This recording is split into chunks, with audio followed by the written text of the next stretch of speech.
और अब बात करेंगे छत्तीसगढ़ के सीएम भूपेश बघेल की। बेरोजगारों को एक बड़ी सौगात उन्होंने दी है और बेरोजगारी भत्ते के तहत जो कि सामने आया, आज भी ये सौगात का सिलसिला जारी रहेगा। आज बेरोजगारी भत्ते की दूसरी किश्त मुख्यमंत्री जारी करने वाले हैं। सीएम बघेल बेरोजगार के खाते में ट्रांसफर करेंगे रुपए। 1,05,395 युवाओं के खाते में राशि ट्रांसफर की जाएगी।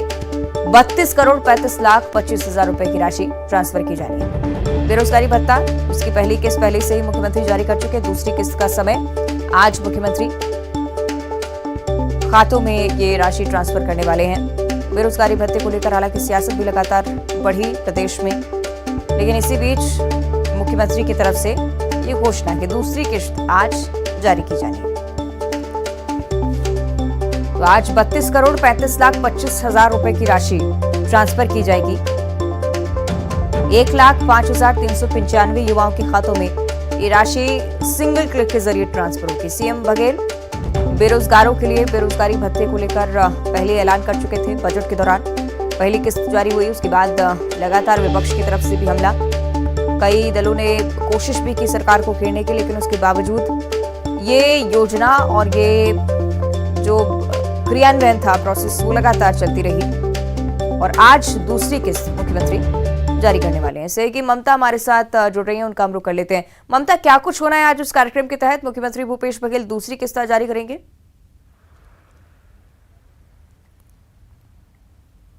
बिल्कुल, देखिए आज 11 बजे सीएम हाउस में ये आयोजन होगा और वीडियो कॉन्फ्रेंसिंग के जरिए मुख्यमंत्री भूपेश बघेल बेरोजगारी भत्ते की जो दूसरी किस्त है वो जो है वो खातों में जो है वो भेजेंगे। और पहले अगर हम बात करें तो इसके पहले बेरोजगारी भत्ते की पहली किस्त के रूप में 66,185 युवाओं को 16,54,62,500 रुपये की राशि दी गई थी। और आज अगर हम बात करें तो मुख्यमंत्री भूपेश बघेल 1,05,395 युवाओं को बेरोजगारी भत्ते की राशि जो है वो जारी करेंगे और इसमें से 32,35,25,000 रुपए का अंतरण होगा। और अभी तक अगर हम बात करें तो कुल 1,05,395 युवाओं के खातों में 48,79,87,500 रुपए की जो राशि जो है वो अंतरित होगी। और कांग्रेस जब विपक्ष में थी तो उन्होंने अपने घोषणा पत्र में ये वादा किया था कि वो बेरोजगारों को बेरोजगारी भत्ता देंगे और जाहिर तौर पर इसको लेकर जब तक बेरोजगारी भत्ता नहीं दिया जा रहा था तब तक बीजेपी लगातार आक्रामक थी। और उसके बाद में अगर हम बात करें तो हालांकि अभी भी इसे लेकर जो है वो सियासत शुरू है। जिन लोगों को बेरोजगारी भत्ता दिया जा रहा है उन्हें सिर्फ 1 साल तक के बेरोजगारी भत्ता दिया जाएगा या और करीबन उसके बाद में उन्हें जो है वो कौशल उन्नयन इस दौरान जो है वो करना पड़ेगा। कोई ना कोई जो कौशल है वो सीखना पड़ेगा ताकि वो अपने पैर पे खड़े हो सके। तो जाहिर तौर पर आज एक बड़ी सौगात जो है वो जो युवा है उनको मिलने वाली है और दूसरी किस्त के रूप में ये राशि जो है वो हस्तांतरित की जाएगी और लगातार रजिस्ट्रेशन जो है वो हो रहे हैं। जी ठीक है, बहुत शुक्रिया आपको ममता इस पूरी जानकारी को साझा करने के लिए। तो आज मुख्यमंत्री इस कार्यक्रम में शिरकत करेंगे। दूसरी किस्त बेरोजगारी भत्ते की जारी करने वाले हैं।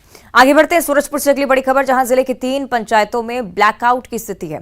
पिछले 4 दिनों से ब्लैकआउट लगातार चल रहा है। तूफान में बिजली के खंभे उखड़ गए थे। ग्रामीणों की समस्याएं भी अब लगातार बढ़ती हुई। पचरा बेल टिकरी गांव का ये पूरा मामला है। सुधार कार्य के नाम पर खानापूर्ति का आरोप ग्रामीणों की तरफ से लगाया जा रहा है।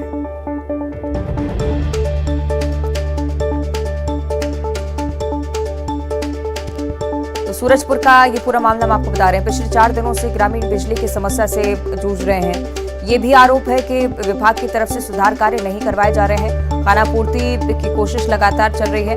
पचरा और बेल टिकरी गांव का ये पूरा मामला 4 दिनों से ब्लैकआउट की स्थिति पूरे गांव में।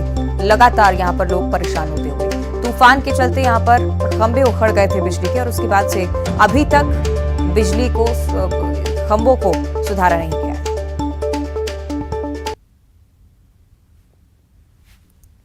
उदासीनता से पचीरा समेत 3 गांव के पंचायत के जो लोग हैं बेहद परेशान हैं। बीते 3-4 दिनों से ब्लैकआउट की स्थिति इस गांव में बनी हुई है। यहाँ आप तस्वीरें देख सकते हैं किस तरह से ये रात के वक्त यहाँ बिल्कुल ब्लैकआउट की स्थिति बनी हुई। यही हालात 4 दिनों से बने हुए हैं क्योंकि एक चक्रवाती तूफान के कारण गाँव के जो विद्युत खंभे हैं और कई उपकरण हैं वो क्षतिग्रस्त हो गए थे। नतीजा ये है कि गाँव के जो लोग हैं इस भीषण गर्मी में बेहद परेशान है। चाहे वो बोरवेल की बात हो या कृषि उपकरण की, सभी व्यवस्थाएं ठप पड़ी हुई है और रात को जगह करने को ग्रामीण परेशान है, महिलाएं खासकर बच्चों को लेकर बेहद परेशान है। ऐसे में आने वाले दिनों तक इस ब्लैकआउट की स्थिति और प्रशासनिक और विद्युत विभाग की उदासीनता कब तक बरकरार रहती है और ग्रामीणों को ब्लैकआउट से कब तक निजात मिल पाता है, यह तो देखने वाली बात होगी। वरुण राय, न्यूज़ 18 सूरजपुर।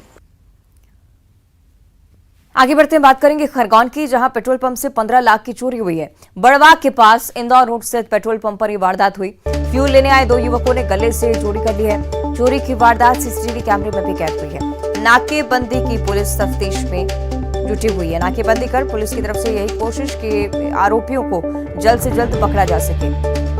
यही वो पेट्रोल पंप जहां गले से चोरी हुई, 15 लाख की चोरी की वारदात को अंजाम दिया गया। ये तस्वीरें आपको सीसीटीवी कैमरे की भी हम दिखा रहे हैं। आरोपियों की तस्वीरें साफ तौर पर इस कैमरे में कैद हुई हैं और इसी तस्वीर के आधार पर पुलिस नाकाबंदी कर इन्हीं आरोपियों की तलाश में लगातार जुटी हुई है।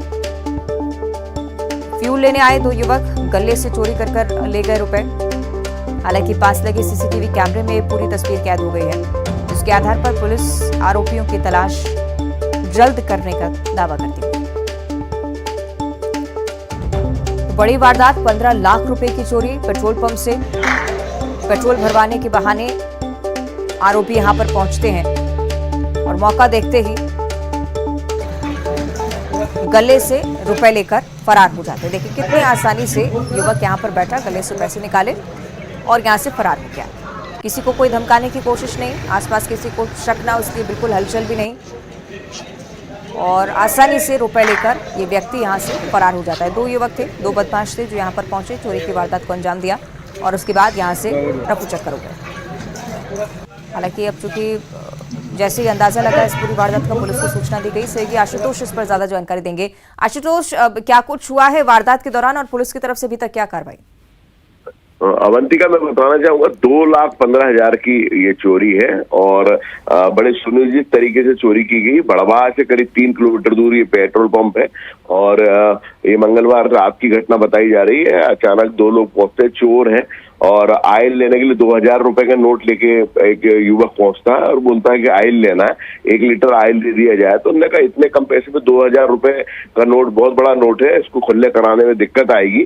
तो उसके बाद एक युवक जो है कैशियर के साथ, कैशियर ऑफिस में चला जाता है, दूसरा युवक वहाँ आयल के पास ही खड़ा रहता है और कैशियर रूम में जब वो खुल जाता है, खुलने के बाद वहां अंदर जाकर फिर बोलता है कि चलो 5 लीटर आयल दे दीजिए। वो बाहर युवक खड़ा है, उसको 5 लीटर आयल दे दीजिए और वो बाहर चला जाता है और उसको एक प्रकार से पूरा सुनियोजित षड्यंत्र करते हुए गले में जो पैसे रखे थे वो नोट जो है बांध के रखे थे, क्योंकि रात का समय थे और उसको घर ले जाना होता है पेट्रोल पंप मालिक को और उसी के लिए कर्मचारियों के द्वारा 2,15,000 रुपए हैं और इनको एक बंडल बना के रखा था। आप न्यूज़ 18 के विजुअल में देख सकते हैं, वो आसानी से कुर्सी पे बैठता है और जब वो कैशियर बाहर चला जाता है आयल देने के लिए और उसको बंडल को लेकर और वो दोनों थोड़ी देर में रफू चप्पर हो जाती है। हालांकि पुलिस ने चारों ओर नाकेबंदी कर दी। जगदीश गोयल टीआई जो बड़वा है, उनका कहना है कि जल्दी सीसीटीवी फुटेज में जो आए हैं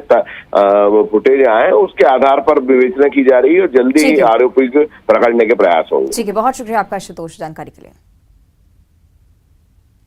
और सारंगगढ़ से अगली बड़ी खबर है, जहां जमीनी विवाद में खूनी संघर्ष हो गया है। मारपीट में एक शख्स की मौत हो चुकी है। मकान निर्माण के दौरान दीवार को लेकर ये पूरा विवाद शुरू हुआ था और पुलिस ने आरोपी और उसके 2 बेटों को हिरासत में भी ले लिया है। कोसिर थाना क्षेत्र के ग्राम पंचायत कोसिर का यह पूरा मामला।